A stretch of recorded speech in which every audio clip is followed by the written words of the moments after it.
voices in this room. I'm so honored to be a part of it. Give me just a moment to get settled. It's okay. So thank you. My name is Amalia, and I was born with a full head of hair. Put there by my eggplant blood. Put there by my nonna's love.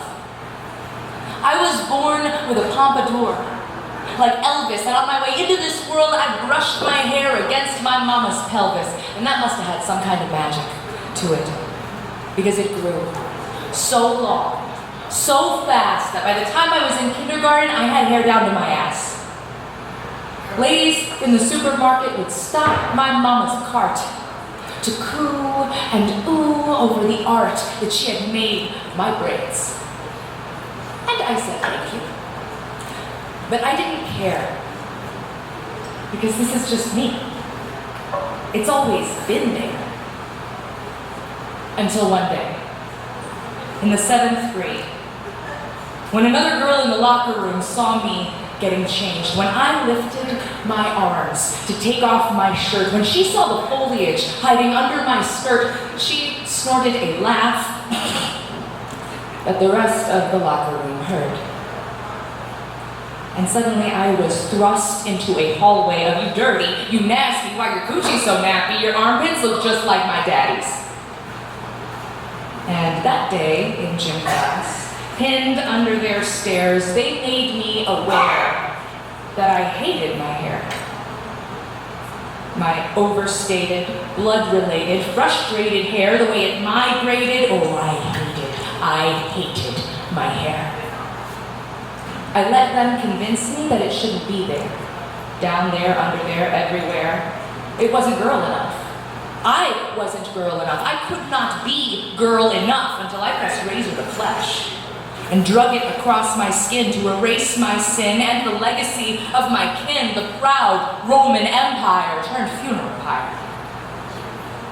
But my hair was determined to win.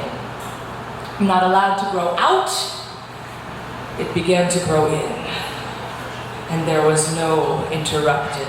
Mount Vesuvius erupting in the places where skin touches skin. Chasing razors with tweezers, hot wax strips with Nair, but then half a day later the hair was still there. Underarms turned fire alarms, my legs nicked and scabby, just trying to be smooth, just trying to be happy.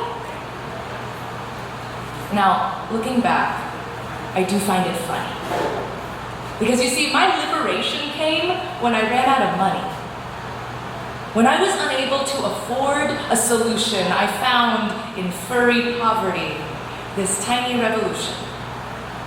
The source of this pain, insecurity, shame became a talking point now for why aren't we the same?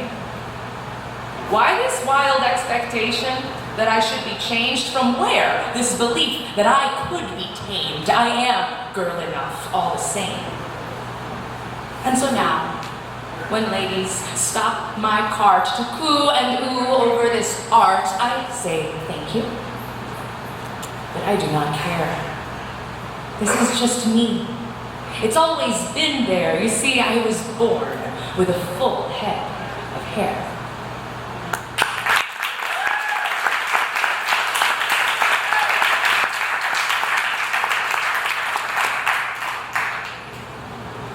Thank you. I like to break the ice with that because, there's a spotlight on my very hairy legs, so we should just get that out of the way quick. But I'm a lot of things. I'm not just hairy. I am a poet. I am a musician. I'm a mover. I own a moving business. If any of y'all need someone to pick things up and put them down, I will do so joyfully with a rainbow raccoon truck that you may have seen around town. So please, give me a shout if you don't want to pick up your things and put them down. I would love to. I'm also a step-parent, and I'm honored. Mother's Day is a weird one when you're a step-parent, stepmom especially in a blended family. Mother's Day is very much reserved for bio mom, as it should be, and I am so lucky to be celebrated anyway. I know there are a lot of stepmamas out there that don't get that, but My daughter came home on Friday with a bouquet of flowers and said, "Happy Stepmother's Day." And my boo got me something, and my friends see me, and it's so good to be seen, because the whole journey is strange, and I will share with you to the best of my abilities. You see, I had no way of knowing I was becoming a mom. There were none of the telltale signs to alert me to what was going on. I had no swollen breasts or strange cravings. There was no nesting, planning, or saving. I was not thrust into motherhood with a bloody show. I did not grow any rounder or inherit the glow. There was no ambush. I did not push through pain or anguish. I never had to learn the language. No, this is not an advantage. See, no pregnancy, no legacy, no gore, no glory. Some still argue that this title isn't for me. But I pack a lunch, pen a note, and take her to school in the morning. She took me by the hand and introduced me to her teachers. "This is my stepmom. I'd really like you to meet her." Flanked by the parents of her blood, I am the parent of good enough. Of here when you need me. Of here because I want to be. Truthfully, I have neither right nor responsibility. So how did I get here? If I was not thrust, well, I stepped up. I stepped in. I stepped forward with a grin. I wake up. I tuck in the evening quiet and the morning din. I step into the role I have been given. I am a step in the right direction. I am organic connection. I step in when she's nervous. I don't know where I learned this, but I have stepped into a life of service, of purpose. A bold step, across the gap, a deep breath, a man just a step along the path. I step above the call of duty. I step outside my station, truly, and I am sorry to her parents when my actions are too much. I don't mean to imply that you aren't enough. It's not to jockey for position, it's just that when I was a kid, all I needed was someone to listen. And I have been given the chance to do right by someone small who doesn't get to choose her life at all. But she does get to choose what she wants to call me. So I wear the title proudly. It's not just about who I am to your father. Child, I love you. You are my daughter.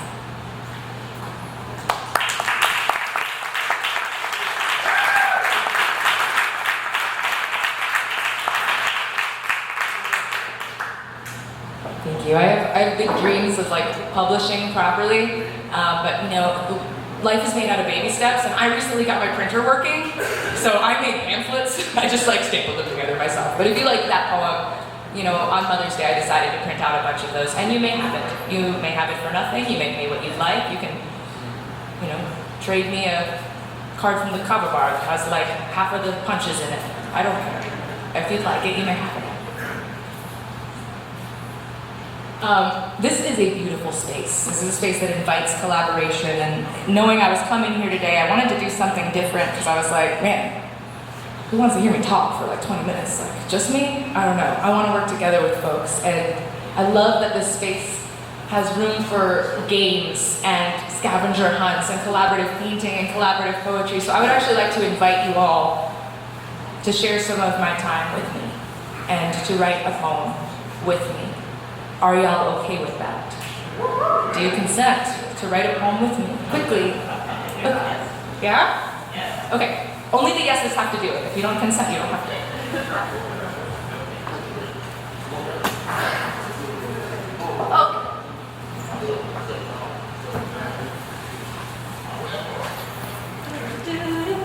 I need the dry erase one. It's very important. Where's the Sharpie? I already asked over here. from? New York. New York? New York. Expensive traffic.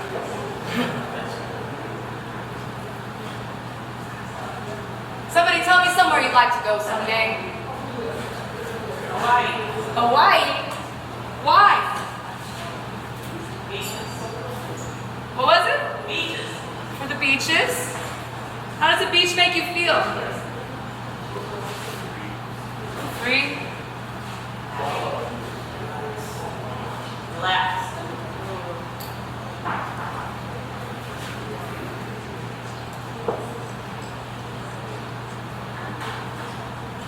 Tell me two more things that make you feel free or relaxed. Music. Yeah, oh, that's a big one. I'll write it twice. Shoot, 3 times.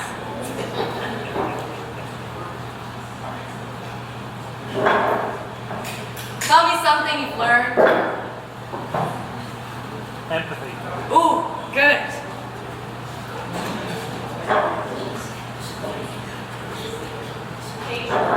Patience.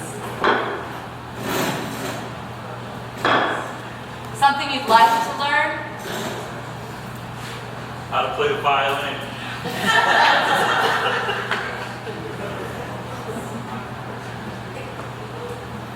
How to not get pissed off when I'm driving.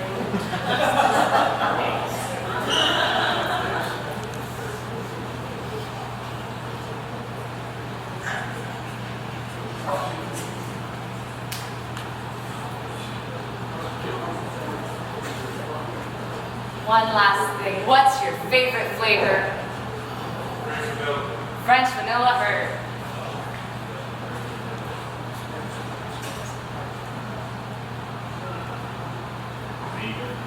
All right. I had an intro in mind. And then we're gonna fill out the rest of the poem with y'all's beautiful contributions here. Okay. Inspirations intermingle and entangle on this spindle. We are wiser with our weaving. We are being. We are breathing. We are learning on this turning ball of clay. We are growing, changing, different every day. Learning empathy and patience. How to play the violin. Learning how not to get pissed off in the New York hip-hop, in the New York traffic, learning to be grateful for the hip-hop. Maybe every beat can be a beat, a song. Maybe every stop can be a line of a hip-hop song. I just want to be free. We all want to be free, relaxed, maybe on the beach somewhere in Hawaii. Yeah. Yes. Keep going, keep going.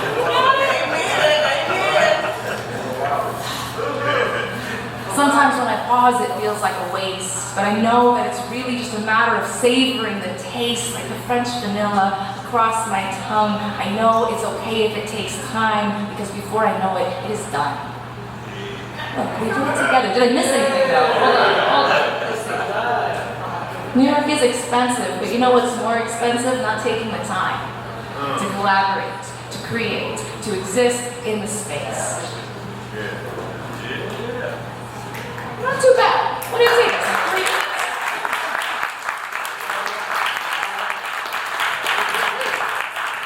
Ooh, that's the first time I ever did anything like that. That came out pretty good. Cool. How are we doing on time here? Okay, well, neato, because I have 2 other poems I'd like to share with you all. Thanks for being a part of my community. Thanks for being brave and writing a weird poem with me out of nowhere. If you liked that, if you felt inspired by that, please contribute more to this community. Oh, it's already happening.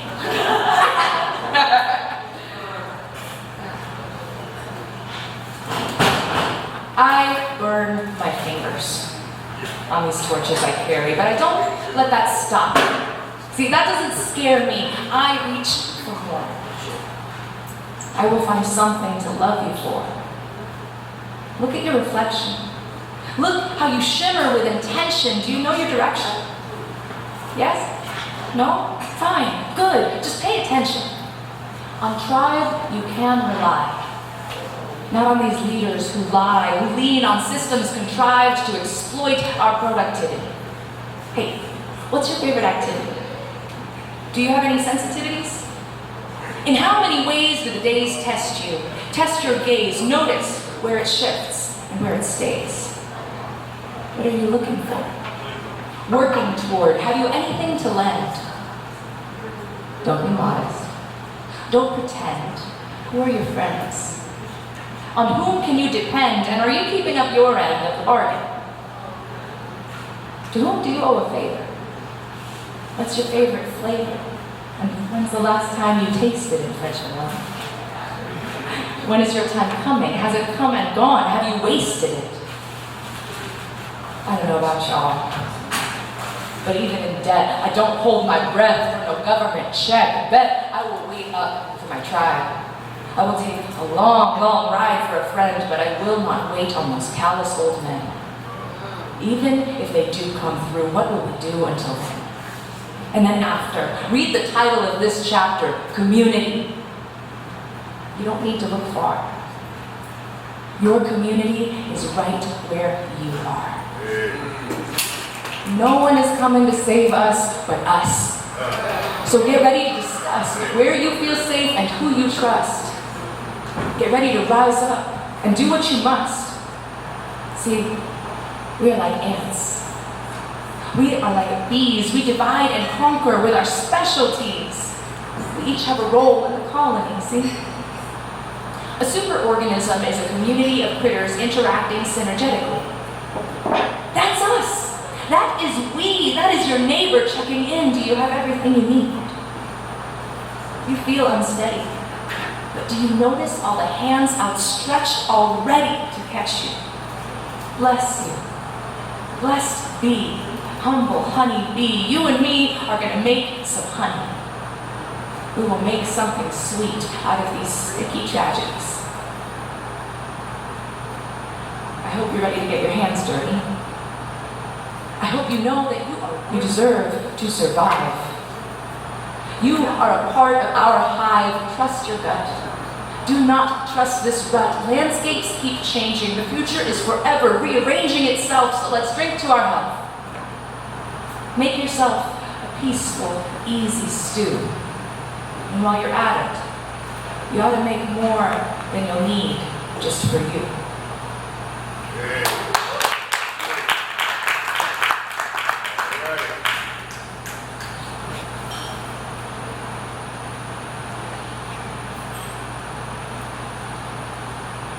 Well, my friends, I've really enjoyed sharing this space with you.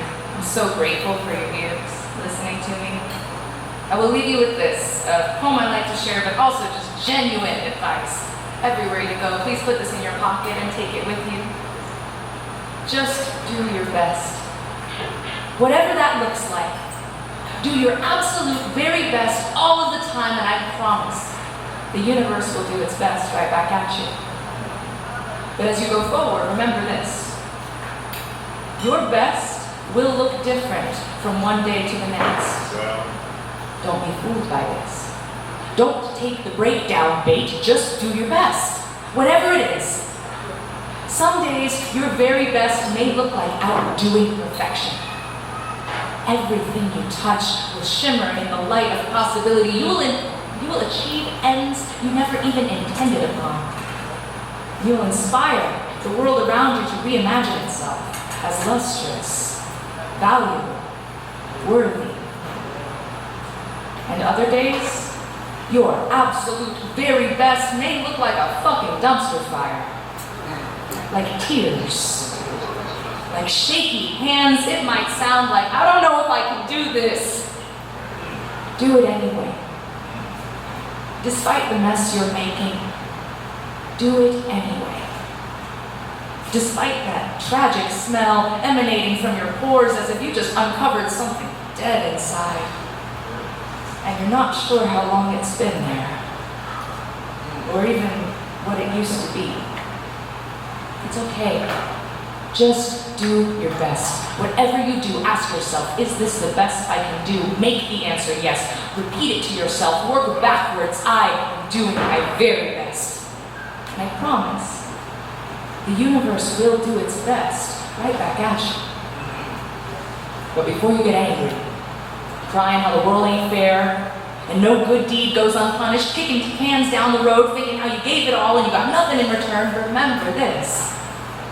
The very best the world can offer you will look different one day to the next. Some days it will look like magic. It will exceed your most daring dreams. It will look like watercolor paintings and sound like love songs. Sometimes you will ask for a sign and it will light up neon right before your eyes. And sometimes the best the universe can do for you is a tiny patch of blue sky for a moment on a rainy day. And you didn't even see it for yourself, but someone in the grocery store told you it happened and you want to believe them because you really need to believe in good things, and so you do. Sometimes it's a fart that everyone else in the room smelled, but somehow the odor missed you before swirling out the window.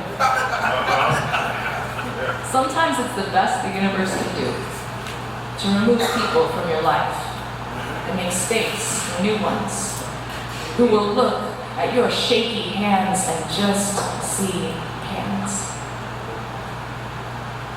The best will look different from one day to the next. Some days it will look like outdoing perfection, and other days it will look like a fucking dumpster fire, but it's the best it could possibly be. So do your best to be patient with it. Do your best to be patient with yourself. Do your absolute very best, and I promise the world will do its best right back at you. Thank you all. Hey.